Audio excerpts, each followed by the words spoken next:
జనవరిలోనే ఏం ఎండ్ ఉందా ఆంటీ? ఇంక మార్చిలో బయటికే పోలేమేమో. అవునరా, తీసుకోమా. అదేం పండు ఆంటీ? కమలా పండుమా. అయ్యో వద్దా ఆంటీ. మన చెట్లు పండురా, తీయగుంటాయి, తిను. కమలాలో సి విటమిన్ ఉంటుంది, ఆరోగ్యానికి చాలా మంచిది.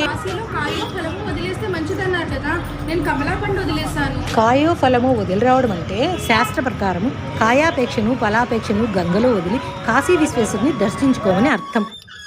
కాయాపేక్ష అంటే మన శరీరం మీద వ్యామోహం పెంచుకోవడం. ఫలాపేక్ష అంటే మనం ఏదైనా చేసినా, దేవుడు పూజ చేసినా, దేవుడు నాకు ఆ వరాలు ఇవ్వాలి, ఈ వరాలు ఇవ్వాలి అని ఎక్కువగా ఆశించడం. మనం ప్రతిఫలం ఆశించి చేసేదాన్ని ఫలాపేక్ష అంటారు. ఈ రెండింటిని వదిలి రావాలి.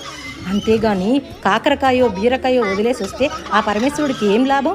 ఈ రెండింటిని పూర్తిగా వదిలేసి ఆ శివయ్య మీద నిండు భక్తితో మనసు లగ్నము చేయమని అర్థం.